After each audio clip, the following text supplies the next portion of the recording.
Este y otros podcasts los puedes escuchar en radiomanganga.org. Bienvenidos a la Carpa de las Vecinas y los Vecinos.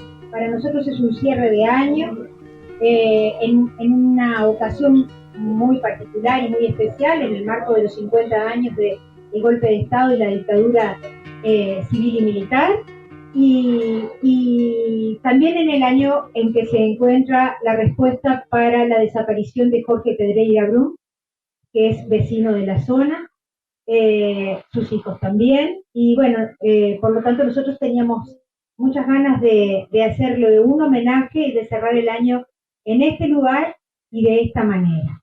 Pero además también tenemos que hoy es el Día Internacional de los Derechos Humanos, así que se juntan muchas situaciones que ameritan que estemos acá juntos y reflexionando. Yo les voy a leer un poquitito acerca de lo que la fecha es. La comunidad internacional celebra el Día de los Derechos Humanos el 10 de diciembre de cada año, el mismo día en que en 1948 la Asamblea General de las Naciones Unidas adoptó la Declaración Universal de los Derechos Humanos. Cuando la Asamblea General aprobó la declaración, la proclamó como la norma común de conducta para todos los pueblos y naciones, hacia la cual los individuos y las sociedades debían esforzarse por adoptar medidas progresivas nacionales e internacionales para lograr su reconocimiento y observancia universales y efectivos. La creación oficial del Día de los Derechos Humanos se produjo en 1950. Esta declaración establece 30 libertades y derechos, las cuales, a 75 años de proclamados, siguen siendo una quimera para la mayoría de los pueblos del mundo e interpelan a nuestros sistemas y órdenes nacionales e internacionales en su capacidad para consagrarlos. La militante tarea de defender los derechos humanos y trabajar para que estos se cumplan y se extiendan a todas y todos consiste en propender hacia ese mínimo de condiciones de existencia y coexistencia. No existe trinchera más humana en la cual dar la batalla. La justicia se expresa en el ejercicio de estos derechos y en la reivindicación del acceso a ellos por parte de todos los seres humanos, en el estrecho control de quienes nos gobiernan, para que hagan los máximos esfuerzos en garantizarlos, en la educación y en nuestros corazones abiertos para reaccionar y accionar para defenderlos. Entendemos que esta fecha es inmejorable marco para homenajear a un vecino de esta comarca, detenido o desaparecido durante la dictadura civil y militar y recientemente hallado. A 50 años de la huelga general, del golpe de Estado, cerramos el año con esta actividad en nuestra carpa, que pretendemos albergue los derechos y los sueños del colectivo. Nos acompañan los hijos de Jorge, Alicia y Eduardo, vecinos también de nuestro balneario, quienes nos ayudarán a descubrir quién era este compañero y las circunstancias de su desaparición y posterior hallazgo. Jorge Pedreira Brum era camionero, casado, con 2 hijos. Estaba afiliado al Partido Comunista del Uruguay desde 1944. Por su militancia, fue electo edil del Frente Izquierda de Liberación Fidel del Frente Amplio en el 71 en Maldonado. En 1974, luego del golpe de Estado, emigró a Argentina. En los primeros días de junio de 1978, salió de su casa de Paso del Rey, Moreno, a acompañar a un amigo al ferrocarril Sarmiento y no volvió. A su familia, esposa e hijos que lo buscaron incansablemente se les respondió en comisarías y dependencias de la Policía Federal Argentina que no se contaban con datos sobre su paradero. En octubre del año 1982, el Centro de Estudios Legales y Sociales, CELS, junto a otros organismos de derechos humanos de Argentina, se presentan a la justicia de ese país para denunciar enterramientos de cientos de personas detenidas desaparecidas como NN en el cementerio de Granburg, que fue inaugurado en el año 1976. En febrero de 1984, por orden del Juzgado Penal de Cuarto Turno de la localidad de San Martín, provincia de Buenos Aires, Argentina, se exhumaron más de 120 cadáveres sepultados como NN en un sector del cementerio de Granburg. Según datos oficiales, hasta el presente, solo 9 de las personas enterradas en esta condición pudieron ser identificadas. Se constató que Jorge fue asesinado y se expidieron partidas de defunción con datos apócrifos que sugerían que el fallecimiento había sido en un accidente ferroviario que nunca existió. El 11 de julio del 2023, investigadores de la Institución Nacional de Derechos Humanos, madres y familiares de uruguayos detenidos desaparecidos, y los hijos y nietos de Jorge, informaron en conferencia de prensa que a partir de los estudios documentales se tenía la certeza de que sus restos se encontraban en esa fosa común. Una búsqueda de 45 años se cierra. Los hijos y nietos encuentran una respuesta largamente ocultada y los uruguayos todos confirmamos que fuimos víctimas de la infancia de la desaparición como herramienta para desmovilizarnos y fragmentarnos. Vecinas y vecinos por la memoria quiere hoy abrazar a la familia de Jorge, homenajear su memoria y transmitirle a la comunidad a la que permaneció que uno de sus hijos hizo ser borrado, enterrado, invisibilizado, pero en nuestra lucha y resistencia se erigió en un familiar de todos nosotros. Nunca más terrorismo de Estado. Nunca más. Nunca más. Y ahora le doy la palabra a Eduardo y Alicia, que es, además es una poeta maravillosa. Hola, muchas gracias a todos, a todas, por estar presentes en este día tan particular, donde no solo se conmemora la Declaración Universal de los Derechos Humanos, sino que además se apela a la memoria para rescatar la dignidad de los seres humanos, de los desaparecidos, como el caso de mi padre y los demás compañeros que están acá. Entonces, yo tenía pensado leer el informe del equipo de investigación de la Institución Nacional de Derechos Humanos, pero la compañera lo ha explicado bárbaramente bien y ha dado todos los detalles al respecto, así que bueno, me atreveré de forma muy atrevida de decir algo al respecto de los derechos humanos. Siempre me acuerdo de mi querido profesor en la Facultad de Derecho, el doctor Alberto Pérez Pérez, que en el año 1986 nos habló de los derechos humanos en la cátedra de Derecho Público. Derecho Público, sobre las instituciones y demás. Pero él, especialista en derechos humanos, aportó tales conocimientos que la cátedra pasó a llamarse Derechos Humanos y ya no Derecho Público. Y ahí tomé contacto por primera vez con las definiciones de derechos humanos, que no realmente salidos de la dictadura, generación perdida, no sabíamos nada de la Constitución y menos del capítulo de los derechos, deberes y garantías de la Constitución, que ahí están nombrados muchos artículos importantísimos en cuanto a garantías.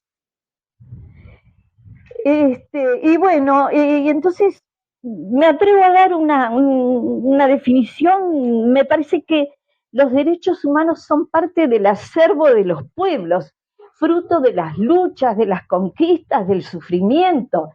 Porque si vamos más atrás en la historia, ya en la Revolución Francesa, con aquellos principios de libertad, igualdad, fraternidad, ya se empezaba a plantear por primera vez. Luego pasó, por supuesto, que se atropellaron los derechos humanos muchas veces a partir de ahí, ¿no? Inclusive, a partir de la declaración de 1948-1950, también hasta el día de hoy los derechos humanos son atropellados en todas partes del mundo, desgraciadamente, ¿no? Entonces, yo me pregunto,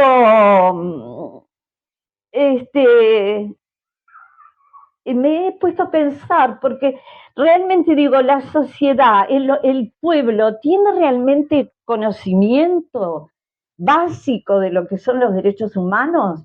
Bueno, tal vez mucha gente no.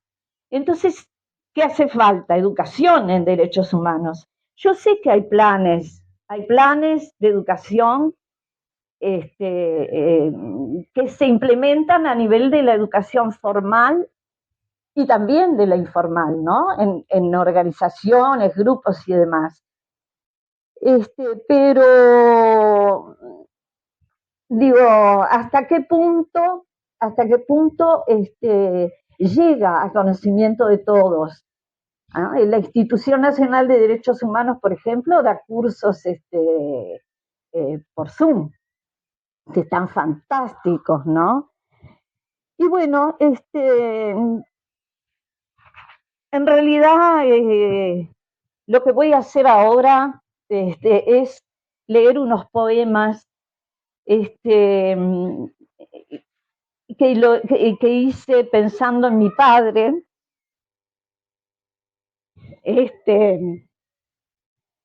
Y a veces cuando uno entra a hablar de las cosas más subjetivas, bueno, se emociona un poco más.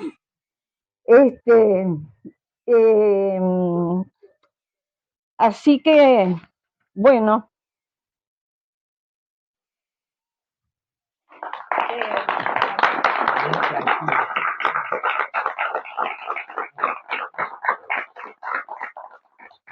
Así que educación en derechos humanos creo que tiene que ser la consigna. Bueno, memoria entonces. Memoria para que no ocurra nunca más el horror del terrorismo de Estado, el genocidio, el atropello, las torturas, porque parte de los derechos humanos está el derecho a la no tortura, a la libertad de expresión, a la libertad del ser humano de autosustentarse en un Estado de derecho donde la obligación del Estado es dar alimentación a sus ciudadanos, salud, vivienda, seguridad social y todo lo que significan los derechos humanos. ¿Mm? Es mucho hacia el individuo, la persona. Y en un Estado de Derecho quiere decir en una democracia, donde no se interrumpan más las garantías que no debería arrebatársenos nunca. Paso a leer entonces. La noche siempre vuelve en candelabros. El mármol de la tierra un grito esconde. La bruma de anegados cementerios enmascara la atroz muerte en el barro. En la vastedad del gran burlo huesos, el rostro que la historia en sus confines trae, desde el terror impenetrable, la bruma, la verdad, la rosa que florece en un incierto lugar donde la sangre corre río caudalosa en estos versos. Es cauce de las cosas el misterio de tu ser entre raíces y hojarasca, décadas de duelo, almas profanadas, pericias del leviatán, el osario, la fosa helada, trama de invierno, la ciénaga, voraz campo de mayo, secreta sombra entre callados yerbos, la voz del marino ausente. Mi padre canta el sueño de Ulises, arquetipo de las profundidades. el coraje del valiente en el eco de remotos mares, proa que navega viento este, sereno el horizonte en la trémula luz de la tarde que abraza el poniente. Vuelan las aves la infinita playa, que un día lo vio partir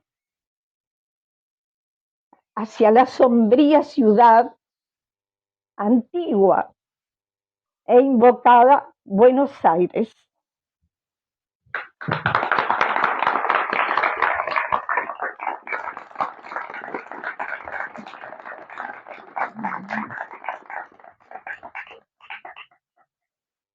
Madrugada de junio, entre araucarias. La agonía de la pena cubre cuerpos sobre el cráter de odio de los bárbaros. Hay surcos de dolor sobre la tierra, heridas de cemento junto al campo, torrentes de sangre y flores que guarda la sombra del ciprés solo y callado. Allí tus venas sollozan el fuego fatal del rayo que destruyó tu sagrario, estruendo de metal, trueno homicida, cataclismo de órganos, desamparo. En la fosa canto y lloro en la herida de tus púrpuras ríos destrozados, tu osamenta de raíces humilladas, el duelo constelado de tu muerte en el pozo genocida del barro.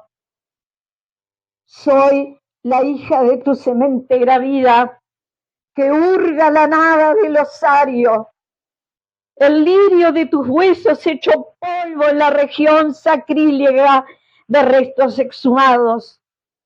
Allí la hidra que vigila el clandestino inframundo de fusiles y barrancos, vigila la sombra de verdugos alacranes en el lodo, traiciones del pantano.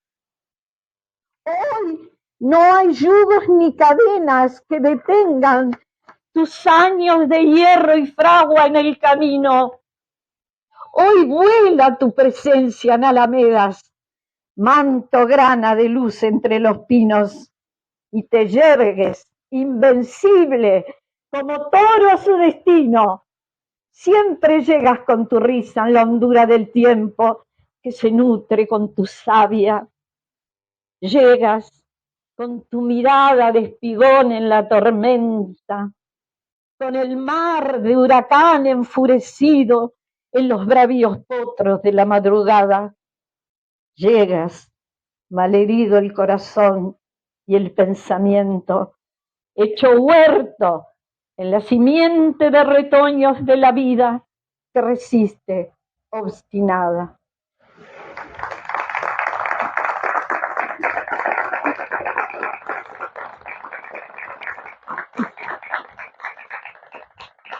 Por la dignidad de todos nosotros y de todos nuestros desaparecidos.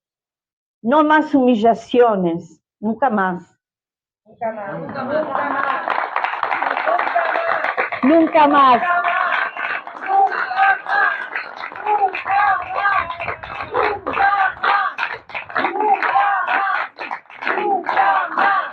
Nunca más. Nunca más.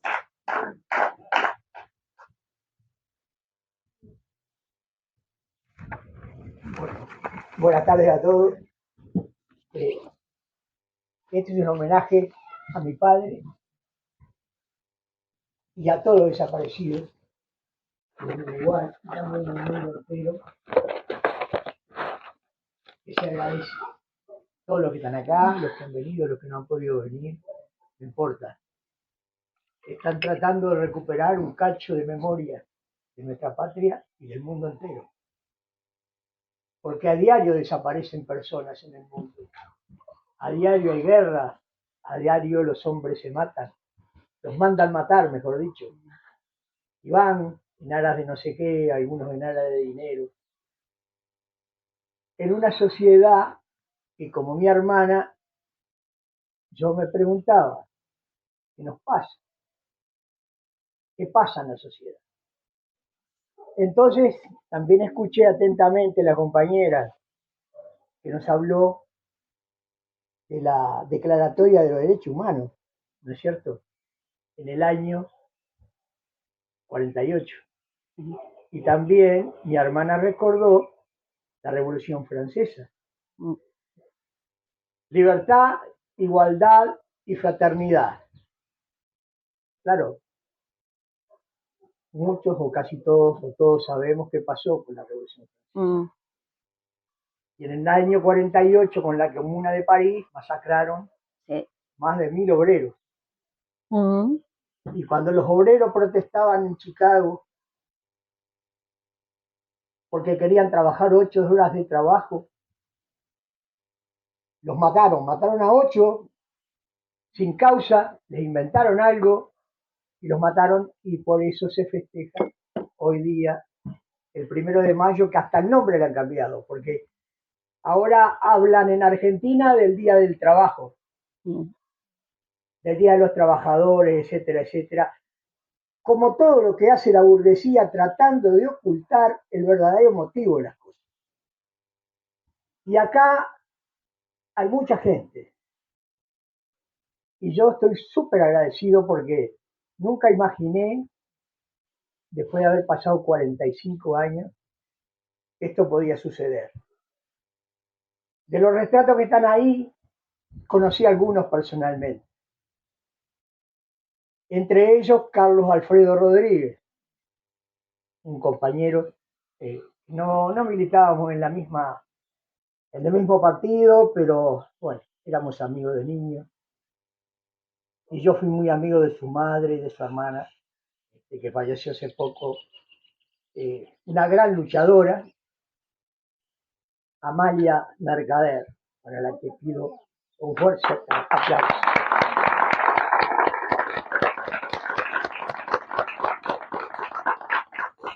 Disculpen, pero estoy emocionado, un poco por la situación y la falta de costumbre, y además porque mi hermana sensiblemente ha hecho los poemas más maravillosos que yo le he escuchado. Tiene varios, pero bueno, estos son para mí, y se lo dije una vez, los mejores, porque, claro, salen de lo profundo del corazón. Y eso somos todos los seres humanos, somos semejantes. Lo que pasa es que, como ella también buscaba explicarse qué nos pasa como sociedad, qué nos pasa como mundo, qué nos pasa en este planeta, único en el universo, pues no parece que han encontrado alguno ahora que se le puede parecer en la atmósfera, etcétera, etcétera. Seguramente hay más, eso no está en discusión. Pero ¿qué nos pasa? ¿Por qué esta lucha salvaje? ¿Por qué nos matamos? ¿Por qué nos matan? Y entonces, una respuesta que yo desde pequeño sabía, pero que no comprendía muy bien, se ha ido perfilando cada vez más en mi acervo cultural y tratando de entender. Porque mi padre era una persona, era un obrero. Todos lo saben, o bueno, si no lo saben, se los cuento. De esta comarca, era un hombre como todos. Era camionero, fue fletero, pescador, vendedor de pájaros, vendedor de berro cuando era un niño, mantenía a su familia, qué sé yo, eso era mi padre. Jugaba al fútbol, cantaba bien, sí, también. Muy bien. Muy bien. Lástima que no nos quedó ni una grabación, pero no importa, porque uno no... La vamos a conseguir. Bueno, había una. Bueno, sí. Es otra anécdota que, bueno, en Buenos Aires, mi papá conoció a un Florian Ruiz, que era un cantor importante en aquel tiempo, y paraban en un bar en la avenida Rivadavia, el bar Garibaldi, era famoso. Y bueno, ahí iba el Tata, le decían a Florian, y mi papá con otro amigo de esta comarca que se llamó Pérez, Pocho Pérez, otro amigo.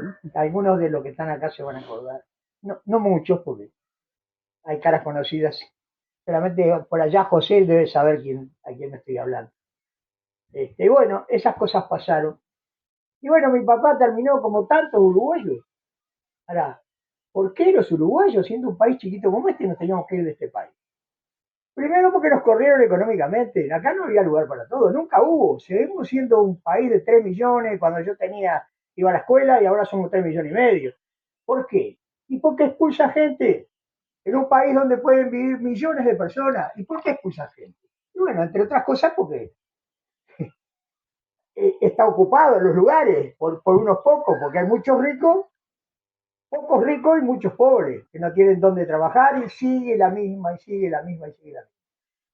Y entonces yo buscaba en mi ignorancia y en mi querer explicar qué había pasado, que un hombre desapareciera de esa manera, y nunca pensé, lo he dicho otras veces, porque mi padre estaba desarraigado y su militancia política, que la había tenido y muy fuerte dentro de lo que cabía en aquel pueblo, estamos hablando del año 44, creo que es la primera ficha que le pone, ¿no? Sí. Y me contaba mi tío Carlito, también, todos éramos comunistas, menos el abuelo que era ballista, pero que se hizo comunista con 10 que había acá en el pueblo. Me acuerdo de un pintor que se llamaba Marci y otra gente, Kiriasi, que era un griego y qué sé yo, y tantos otros, ¿no? En este pueblo. Y bueno, yo me acordaba de eso y digo, ¿por qué ficharon a mi padre en aquel tiempo? Bueno, después del año 47 también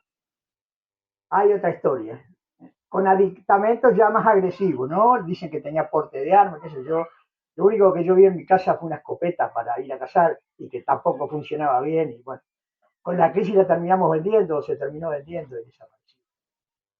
Y después en el año 60, disculpen si el relato es inconexo, en el año 60 acabamos de descubrir que había un informe de inteligencia. O sea, había esa denuncia y había un informe de inteligencia militar donde mi padre, que era camionero, fletero, que no tenía militancia política activa, que sí era comunista y peleaba por las ideas de izquierda con el que fuera. Recientemente un primo mío que está acá, Daniel, dijo, no, dice, tu padre se peleaba con mi padre, decían, discutían de política. Y bueno, pero no pasaba de eso y más de allá en aquellos tiempos había la lista 63 que yo recuerdo, ¿no? Entonces se reunían en la casa, traían la lista, creo que una vuelta sacamos 50 y pico, 63 votos, lo que era muchísimo, ¿no? Y bueno, después estaba, ¿no? Y bueno, esas cosas, pero yo no quiero hablar de política ni partidizar nada, porque para mí esto es mucho más profundo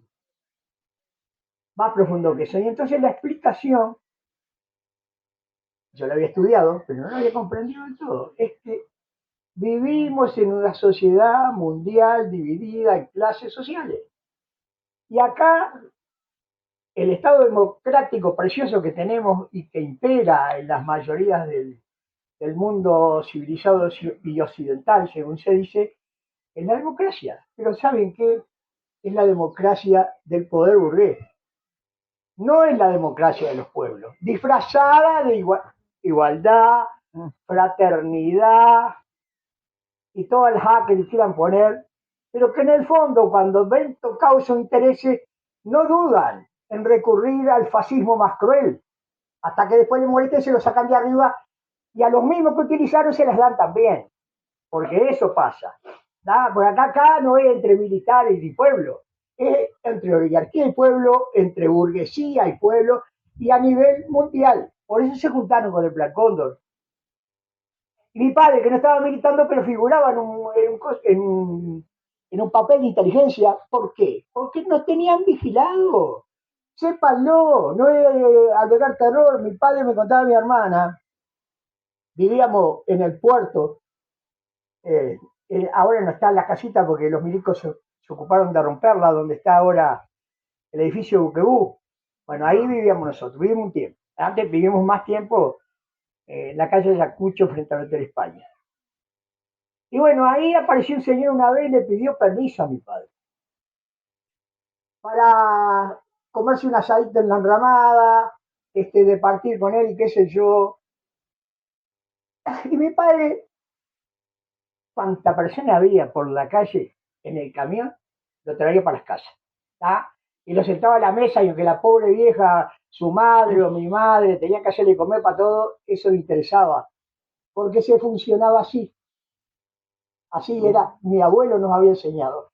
Y no solamente porque éramos comunistas o no éramos, era cómo funcionaba la sociedad en la mayoría de los hogares, teníamos esa impronta, ¿no?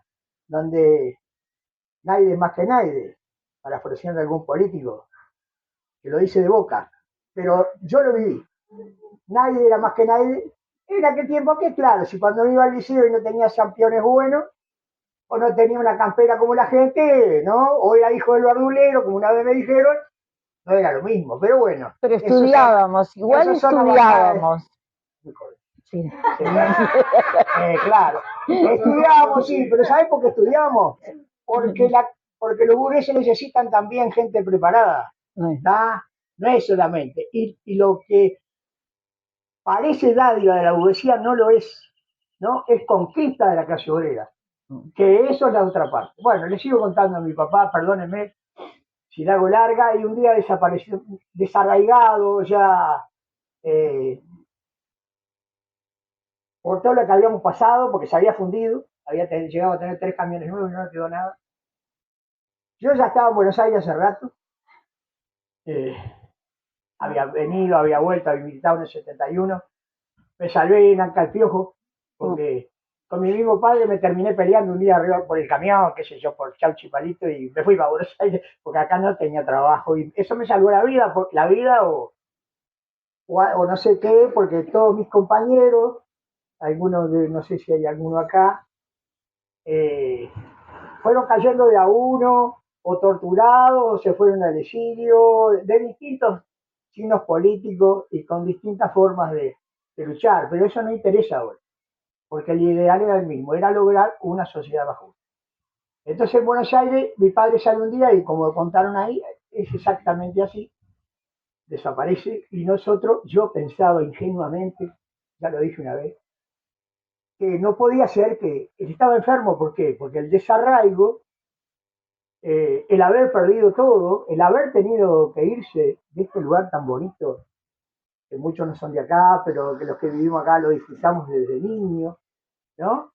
Le había provocado eso y estaba mal, no tenía trabajo, se había fundido en lo poco que había empezado y bueno, era difícil sobrevivir, yo trabajaba, bueno, con mi sueldito nos manteníamos todos, etc. Y la gran compañía de mi madre, la que debo de nombrar, porque pese a todo, nunca dejó a mi padre y siempre, y no se volvió a casar después que él desapareció, lo que es un mérito, y también ella provenía de un hogar, era de acá de Piriápolis, de la familia Ripoll, bueno, mi abuelo había venido de Altea, como tantas historias que hay acá en el pueblo. Bueno, eso pasó, entonces yo no podía entender que se hubiera perdido y le hubieran agarrado los milicos y le hubieran metido un tiro en la cabeza, porque digo, no, es que se perdió mi papá, porque no me entraba en la cabeza que alguien podía, un hombre perdido, ¿no es cierto?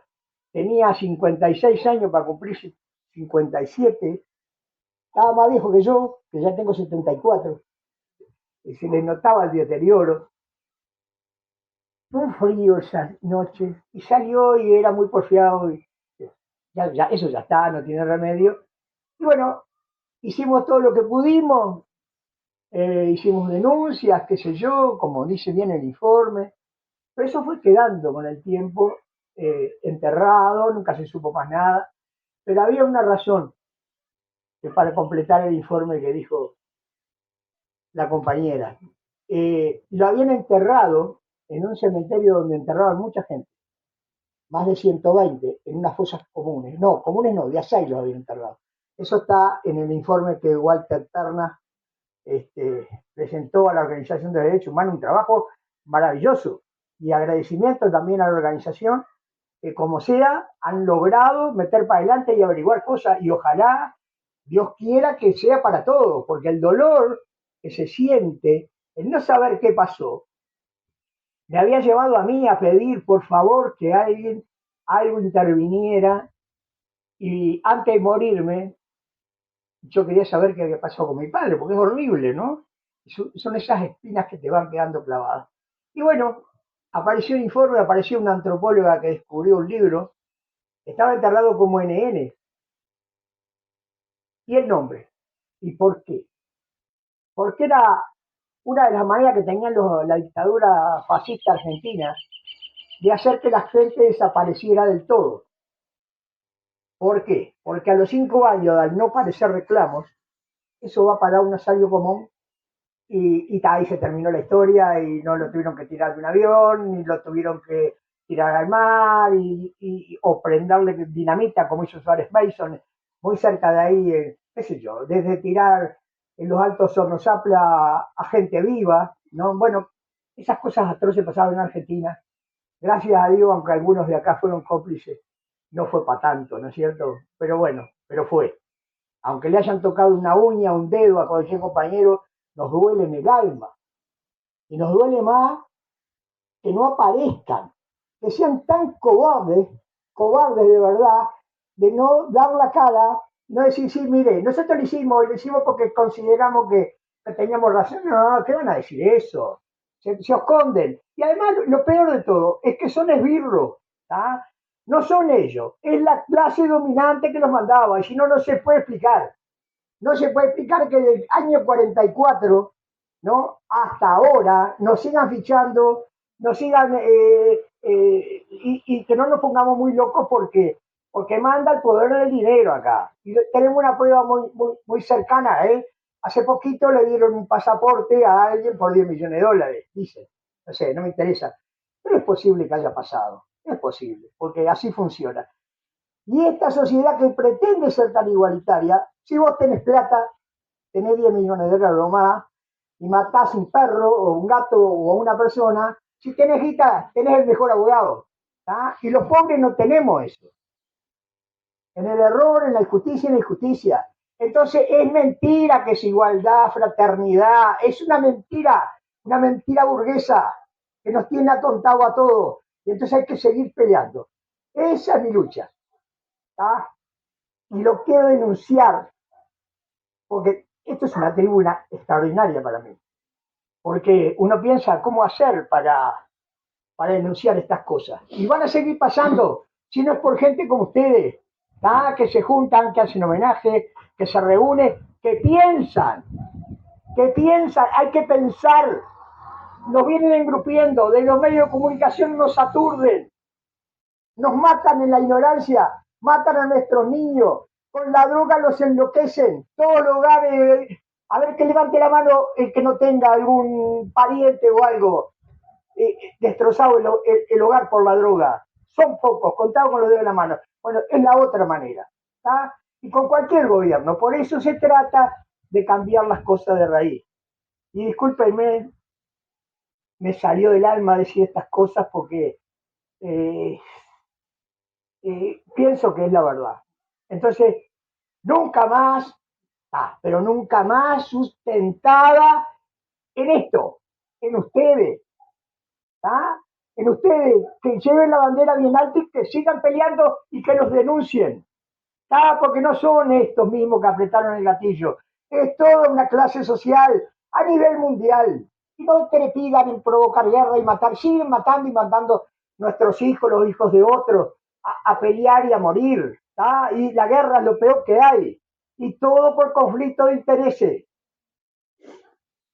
Debemos de ser conscientes y disculpen que les haya cambiado el eje. Entonces, el mejor homenaje a mi padre que yo quiero hacer es denunciar ese poder oculto, no el que apretó el gatillo, porque aparecieron dos autopsias, ¿no?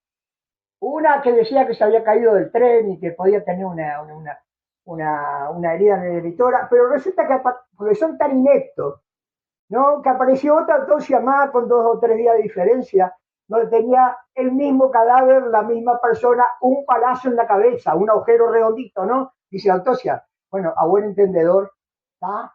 Para eso. Porque ni siquiera supieron ocultar bien lo que hicieron. Porque nos quieren mantener en la ignorancia. Por eso, nunca más. Nunca más